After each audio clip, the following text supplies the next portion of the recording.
Next wave గురించి మనం మాట్లాడుకుందాం అనుకుంటున్నాను ఈ వీడియోలో. నిజంగా కెరీర్ గ్యాప్ వాళ్ళకి నెక్స్ట్ వేవ్ ఇన్స్టిట్యూట్ ఏదైతే ఉందో, కంపెనీ అని కూడా అనొచ్చు, ఎందుకంటే అది కూడా రిజిస్టర్డ్ కంపెనీయే.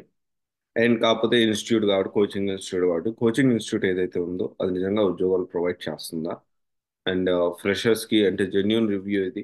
చాలా మంది స్టూడెంట్స్ కౌన్సిలింగ్ లో అటెండ్ అయినప్పుడు నాకు చెప్పిన ఇన్ఫర్మేషన్ మీకు అప్డేట్ చేస్తున్నాను. అండ్ ఇది నెక్స్ట్ కి పాజిటివ్ గా నేనేం వీడియో చేస్తలేదు. అలాగని చెప్పి నెగిటివ్ గా పోర్ట్రేట్ చేయాల్సిన అవసరం కూడా, నెగిటివ్ గా చెప్పాల్సిన అవసరం కూడా నాకు లేదు. కానీ చాలా మంది ఫ్రీక్వెంట్ గా నన్ను అడుగుతా ఉన్నారు, అండ్ కౌన్సిలింగ్ లో కూడా ఇదే క్వశ్చన్ రైజ్ అవుతా ఉంది. అండ్ చాలా మంది కౌన్సిలింగ్ లో నెక్స్ట్ వే గురించి నాకు చెప్పిన కొన్ని మాటలు కానివ్వండి, నేను తెలుసుకునే ఇన్ఫర్మేషన్ కానివ్వండి, ఈ వీడియోలో మీకు అప్డేట్ చేస్తా ఉన్నాను.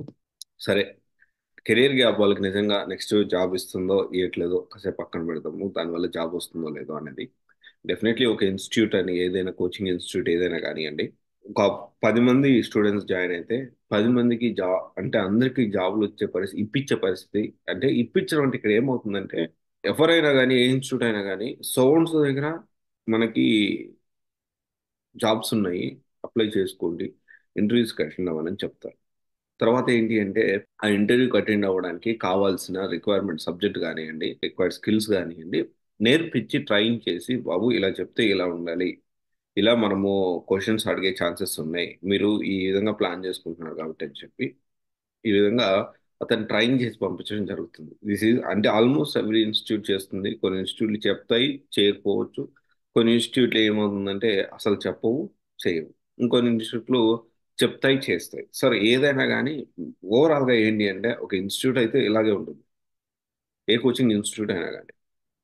కానీ ఇక్కడ ఏమవుతుందంటే నెక్స్ట్ వేవ్లో నిజంగా జాబ్లో కెరీర్ గ్యాప్ వాళ్ళకి జాబులు వస్తున్నాయా రావట్లేదో, నేను డెఫినెట్లీ ఏంటి అంటే, నేను ఇప్పుడు ఈ విషయంలో నా ఒపీనియన్ చేద్దాం అనుకుంటున్నాను. ఇప్పుడు సరే, వస్తుందో రాలేదో కాసేపు పక్కన పెడదాం. నిజంగా వస్తుందో రాలేదో పక్కన పెడదాం. 1 ఇయర్ లాంగ్ టర్మ్ కోర్స్ అంటున్నాను. పైథాన్ మీద ఫస్ట్లో ఓన్లీ పైథాన్ మీద ఇచ్చేవాళ్ళు. పైథాన్ మీద, మీన్ అండ్ మెన్ స్టాక్ మీద, పైథాన్ ఫుల్ స్టాక్ మీద, ఆ విధంగా ఇచ్చేవాళ్ళు ఓవరాల్ 1 ఇయర్. తర్వాత వచ్చేసి ఇది జావా ఫుల్ స్టాక్ కానివ్వండి, అది కూడా స్టార్ట్ చేశారు. సో అయితే ఇక్కడ నేను ఏమంటున్నానంటే, వాళ్ళ కాన్సెప్ట్ ఏంటి అంటే, 1 year long term course, okay, well and good. వాళ్ళ కాన్సెప్ట్ ఏంటి అంటే, జాబ్ వచ్చే వరకు వీళ్ళకి స్కిల్స్ అనేవి యాడ్ చేస్తూ వెళ్ళాలి. ఓకే, జాబ్ వచ్చే వరకు వీళ్ళకి స్కిల్స్ అనేవి యాడ్ చేస్తూ వెళ్ళాలి. నేనేమంటున్నానంటే, ఓకే, ఈ కాన్సెప్ట్ అనేది మంచిదే.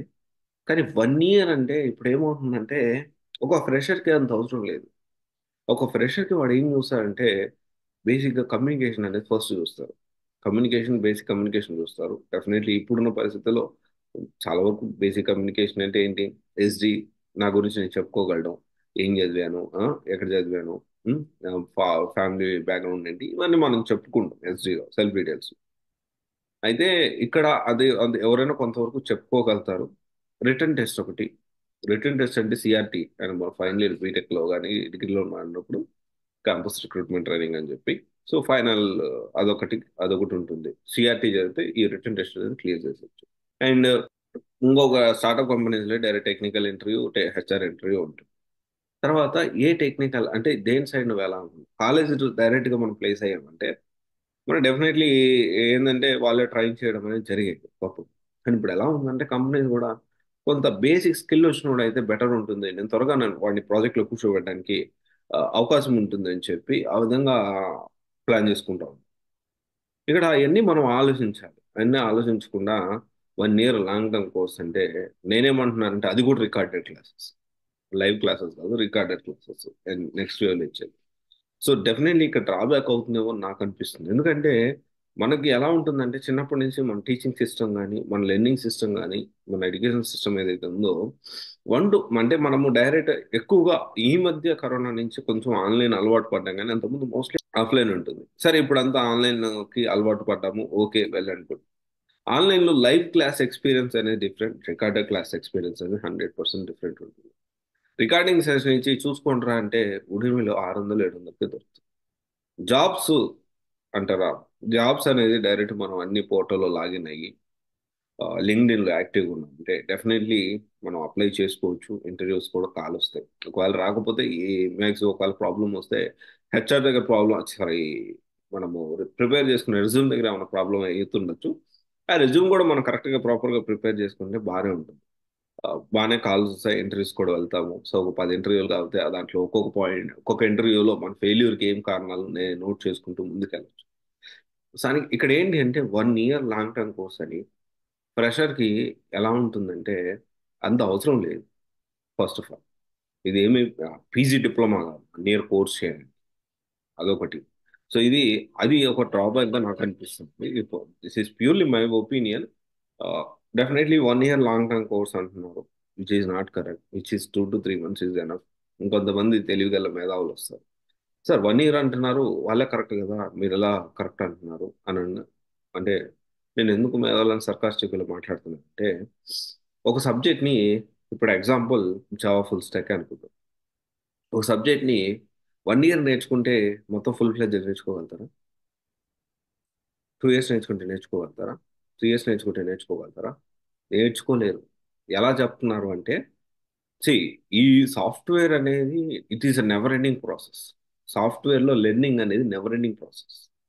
మనము వర్క్ చేసే కొద్దీ మన ఎక్స్పీరియన్స్, జెన్యున్ ఎక్స్పీరియన్స్ మనం క్రియేట్ అయ్యి బిల్డప్ అయ్యే కొద్దీ మనకేంటి అంటే వచ్చే కొద్దీ, నేర్చుకునే కొద్దీ ఇంకా నేర్చుకుంటూనే ఉండాల్సి ఉంటుంది. అప్పుడు స్కిల్ యాడ్ అవుతుంది.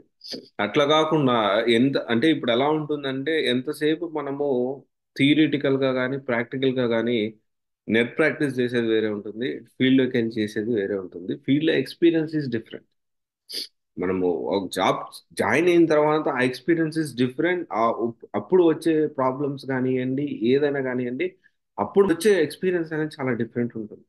అట్లా కాకుండా ఇప్పుడు recording class, recording sessions, 1 year long term course ఇచ్చేసేసి కెరీర్ గ్యాప్ వాళ్ళు అయితే ఈ మధ్య వస్తున్నారు.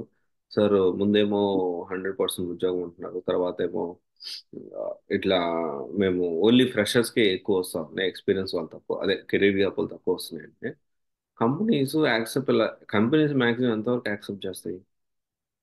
18, 19, 17 మ్యాక్సిమం, లేకపోతే 19, 18 అంతవరకే. 18, 17 ఇంకా సిచ్యువేషన్ ఉంటుంది 16. కానీ 2010 వాళ్ళకి కూడా ఫ్రెషర్గా ఇస్తాము. ఎంతవరకు కరెక్ట్ అనేది భగవంతుడికి తెలియాలి, ఎంతమందికి వస్తుంది అనేది భగవంతుడికి తెలియాలి. ఒకవేళ వస్తే వెల్ అండ్ గుడ్. కానీ ఇక్కడ ఏమవుతుందంటే అన్ని సంవత్సరాలు కెరీర్ గ్యాప్ ఉన్నప్పుడు బేసిక్గా కంపెనీ అసలు రిక్రూట్ చేసుకోదు ఫ్రెషర్గా. Not possible, highly impossible. 13 సంవత్సరాల కెరీర్ గ్యాప్ ఉన్న ఫ్రెషర్గా ఎలా తీసుకుంటుంది? ఎప్పుడు తీసుకుంటుందంటే ఒక్క సినారియోలో తీసుకుంటుంది. ఎప్పుడంటే పీజీ డిప్లొమా చేసుకుంటుంది.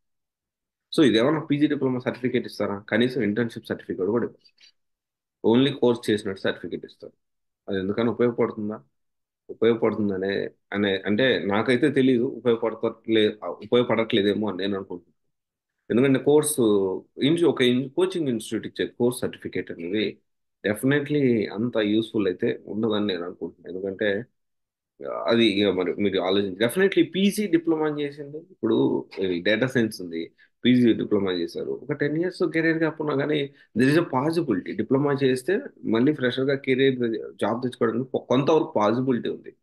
I say the 5 to 10%. ఒకవేళ ఈ సినారియో వెళ్ళి మనం జాబ్ తెచ్చుకోవాలి అంటే ఒకటి 5 to 10% ఛాన్సెస్ ఉంటాయి. నేనేమంటున్నాను అంటే కెరీర్ గ్యాప్ వాళ్ళకి నెక్స్ట్ కరెక్టా అంటే ఆ, నా ఒపీనియన్లో అయితే కరెక్ట్ కాదేమో అంటే కరెక్ట్ అంటే సబ్జెక్ట్ నేర్చుకోవడంలో తప్పేం లేదు, కానీ ఫ్రెషర్గా పాసిబిలిటీ లేదేమో అని నేను అనుకుంటున్నాను.